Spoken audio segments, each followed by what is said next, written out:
Bienvenidos a Reflexiones de Medianoche.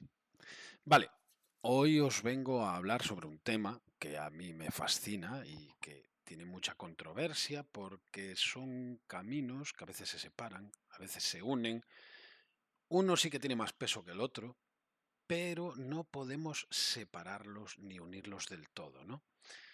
Entonces, como podéis ver en el título del vídeo, pues el futuro lo imaginamos o lo perseguimos. Entonces vamos a hablar sobre este tema y os voy a intentar dar mis ejemplos prácticos, metáforas y una información bastante resumida de todo lo que yo llevo sopesando para esto y que lo podamos entender entre todos, ¿no? Vale, entonces, ¿a qué me refiero con esto? ¿De qué estoy hablando exactamente? Pues a ver, como sabéis, en nuestra época tenemos inventos increíbles, ¿no? O sea, desde cosas que a veces ni pensamos o no valoramos porque las tenemos desde el principio, como yo que sé, videollamadas, internet, hay cohetes, inteligencia artificial, robots, submarinos, ya empieza a haber coches que casi vuelan. Vamos, el futuro que creíamos, ¿no? Pero ese es el detalle, ¿no? ¿Y si todo esto que tenemos, de dónde salió? ¿Todo esto nació en laboratorios o nació en la ficción? Esto que estamos teniendo ahora, esta tecnología, se la imaginó alguien antes, hace muchos años. Entonces tenemos varios casos, pero me voy a centrar en uno, ¿vale? Y vamos a centrarnos en este personaje histórico, y hay un par de ellos más, ¿vale? Pero vamos a intentar verlo con calma y que todo cobre sentido. Lo que sí podemos decir es que antes de los propios ingenieros o los científicos, sí que vinieron los imaginadores, ¿no? Entonces la pregunta central de este vídeo es, ¿estamos inventando cosas nuevas o estamos copiando cosas viejas que aún no existían? Y aquí es donde entra nuestro protagonista, que espero que todos conozcáis y si no, darle una oportunidad. Mínimo yo creo que todo el mundo lo va a conocer, el nombre, Julio Verne, ¿no? Tenía Viaje al centro de la Tierra, 20.000 leguas 20.000 leguas de viaje submarino, de la Tierra a la Luna. Vale, ahora os pongo un contexto, porque yo tampoco sabía todos los datos, ¿no? Y si os digo que murió en 1905, no os voy a decir cuándo vivió, os voy a decir cuándo murió, ¿no? ¿Por qué doy el dato de la muerte? Porque cuando él está escribiendo y hasta que se muere, no había internet, no había aviones modernos, no había submarinos, no había cohetes espaciales, ni siquiera había electricidad en la mayoría de hogares. O sea, no tenía un patrón que seguir como para decir, va, esto es hacia donde va el mundo, ¿no? Así va a evolucionar la tecnología. No, no tenía casi información. Y aún así, él se imagina submarinos eléctricos en 20.000 leguas, viajes a la Luna, de la Tierra a la Luna, videollamadas en el Castillo de los Cárpatos, energías renovables, naves aéreas. Vamos, que imagina un montón de cosas. Entonces, lo increíble no es que se lo imaginara, ¿no? Lo increíble es que acertara. Pero aquí está el detalle, el tema central del vídeo. ¿Verne predijo la tecnología o la tecnología terminó copiando a Verne? O sea, cogimos esos ejemplos porque alguien ya nos dio el camino andado y se lo imaginó y vamos hacia allí, o realmente nosotros estamos yendo, por decir una manera, con libre albedrío y estamos escogiendo lo que queramos, ¿no? Porque sí que tenemos que valorar que todo a la gente que les suele gustar ingeniería, inventores, científicos, todos acaban leyendo mucha ciencia ficción. Entonces a lo mejor se les metió esas ideas, esas imaginaciones del escritor, de este o de cualquiera, yo pongo este porque es un poco así, me engloba muchas cosas, y crecieron con esas historias y al final a lo mejor dijeron, hostia, voy a intentar llevarlo a la realidad esta idea que tuvo Verne, o quien fuera. Entonces sí que muchas de estas personas sí que confiesan haber leído a Verne, a Asimov y a otros tantos, ¿no?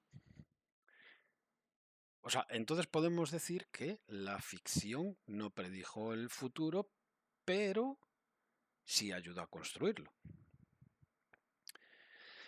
Y aquí pasamos al siguiente personaje histórico, no menos relevante, sino distinto, que es Asimov, ¿vale? Isaac Asimov,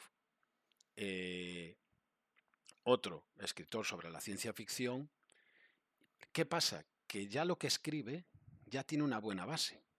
Fue a mediados del siglo XX y vive en un mundo que ya tiene electricidad, cohetes experimentales, los primeros ordenadores o computadoras. Entonces ya tiene pistas de hacia dónde va el futuro, pero Verne no las tenía. Y a su vez, Asimov, al ser posterior que Verne, leyó a Verne. O sea que ya tenía también otros patrones que seguir. En este caso, Asimov ya no es que imagine máquinas o mecanismos o tecnología, sino que imagina consecuencias, ¿vale? Y una de las grandes ideas que tuvo es, por decirlo de alguna manera, si algún día hay robots o androides o como queramos llamarlos, ¿cómo evitamos que nos hagan daño? Y esa fue una duda que él tuvo e intentó solucionarla. Él le llamó las 3 leyes de la robótica, que a día de hoy se utilizan, o sea, es como una buena base para usarse en las IAs, ¿vale? Entonces, vienen siendo la 1, la primera, si no me equivoco, un robot no puede dañar a un ser humano.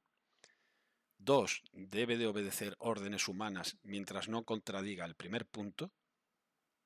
Y 3, debe proteger su propia existencia mientras no contradiga las 2 primeras.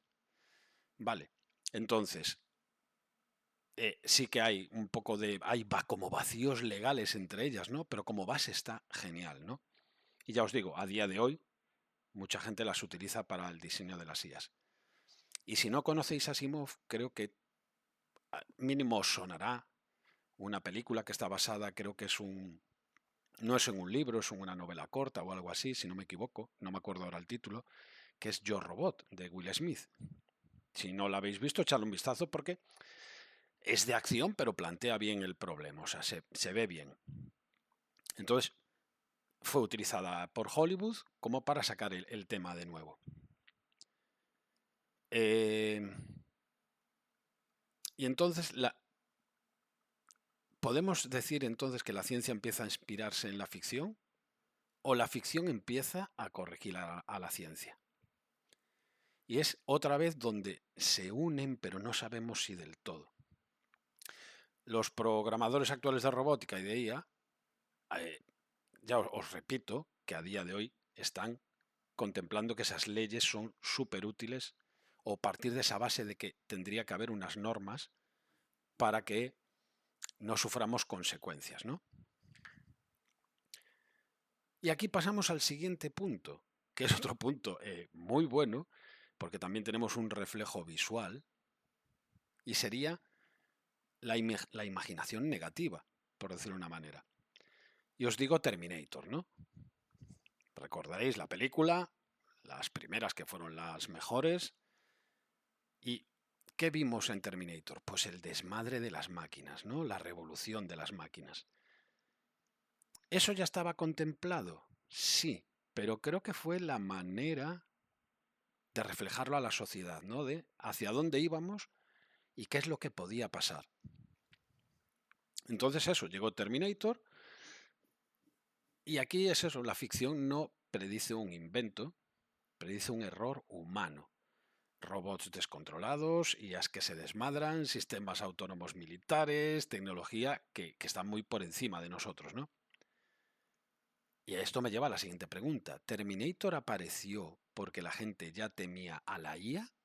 ¿O la gente a día de hoy teme a la IA porque apareció Terminator?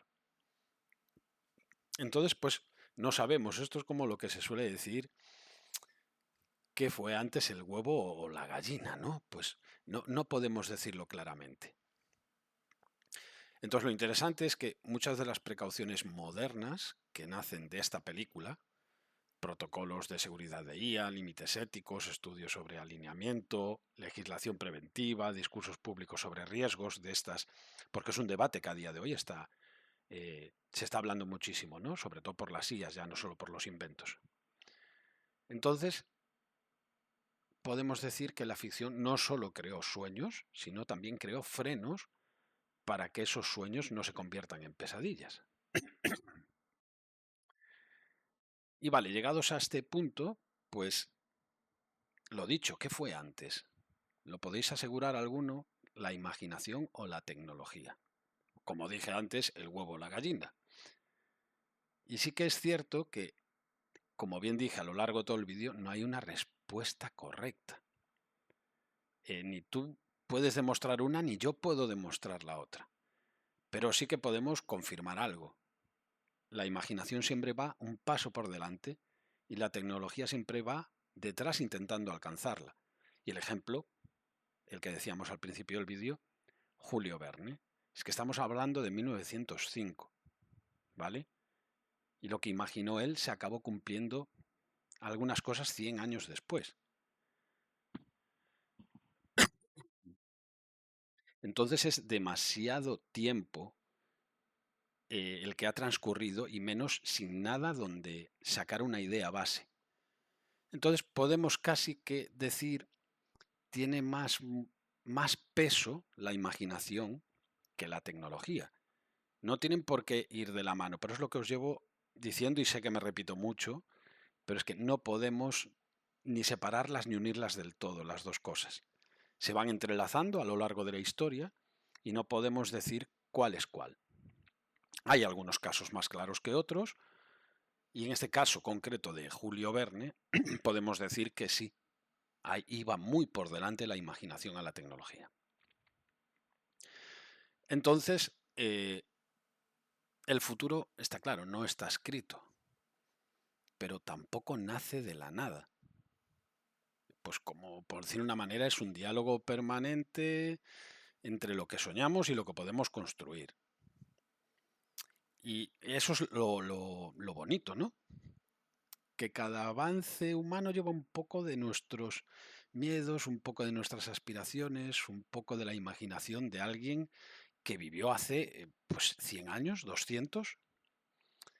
Entonces, podemos verlo de la siguiente manera. El futuro no es un lugar al que llegamos, es un lugar que hacemos.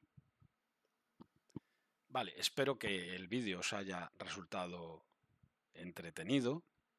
Tampoco quiero alargar mucho estas reflexiones, simplemente doy datos con metáforas que os puedan ayudar a llegar a las conclusiones que llego yo. Yo no busco ni la verdad ni la razón, sino tener todos los datos, aplicarlos y hacer divagaciones, filosofar y este tipo de cosas. Entonces, como os digo siempre, si lo que buscas es un lugar donde pensar sin miedo, donde puedas sentirte libre y donde nadie te exija elegir bando, siéntate, ponte cómodo y bienvenido a Reflexiones de Medianoche.